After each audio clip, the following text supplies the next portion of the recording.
Rendu public le 10 avril dernier par le président de l'Assemblée nationale du Cameroun, Kavaye Djibril, lors de la première session ordinaire pour le compte de l'année 2015, la candidature de l'honorable Roger Kodo Dang au poste de président du Parlement panafricain a connu le sacre ce 27 mai.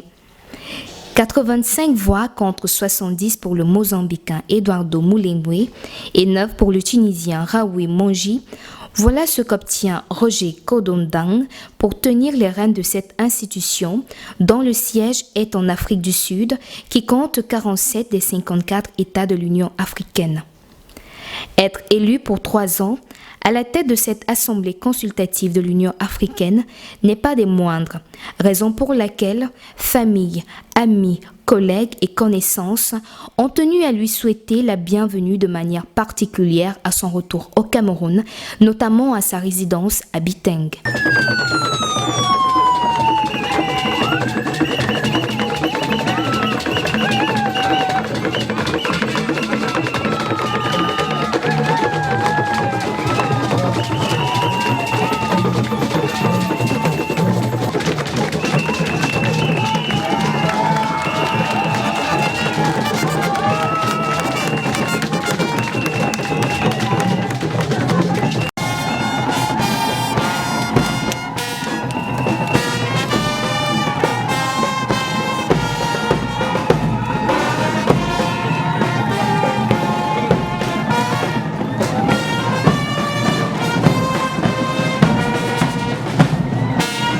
Si pour les populations, l'émotion est au comble, pour le concerné, il s'agit plus encore de responsabilité et de travail. Objectif atteint, je dirais non. Vous savez que ça a été très difficile, comme vous venez de le soulever. D'abord dans mon Union Infumo natal, ça n'a pas été facile. Je suis venu à l'Assemblée. Le chef de l'État m'a désigné pour aller représenter le Cameroun au Parlement panafricain. Et il a été d'un très grand soutien pour moi, pour que je puisse remporter la bataille d'aujourd'hui.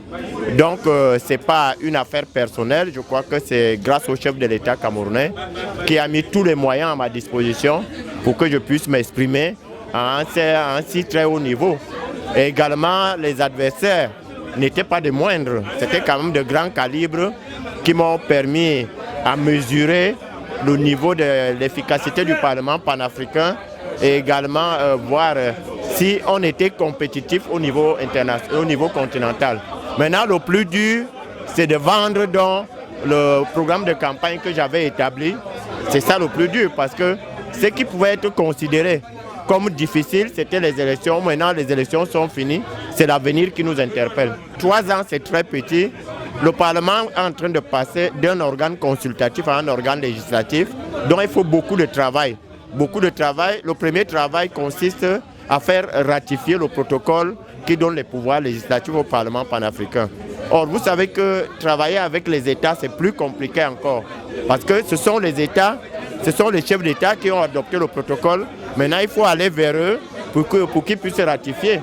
Donc, mon premier grand combat, c'est la ratification du protocole instituant les pouvoirs législatifs au Parlement panafricain. Donc, à cela s'ajoutent les problèmes de gestion au quotidien du Parlement panafricain. Vous savez, c'est quand même 54 nations qui sont réunies, dont on a 54 nationalités, de différentes partis politiques. Il faut absolument qu'on essaie de mélanger tout ça pour en sortir la tête haute. Sinon, je puis vous assurer que le futur est très compliqué. Comme un digne fils de retour au bercail, il va s'adresser au peuple, venu nombreux pour saluer son élection.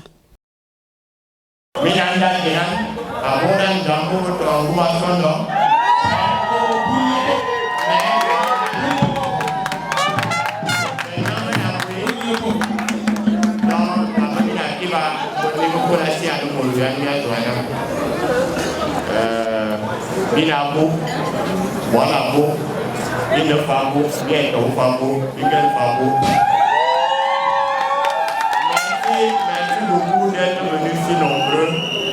Vous êtes chez vous, la fête va se poursuivre. Soyez en fête, soyez décontractés. C'est un jour de fête. Je vous remercie tous. Il le fera donc sans manquer de souligner qu'il reste le même, Roger Nkodo Dang.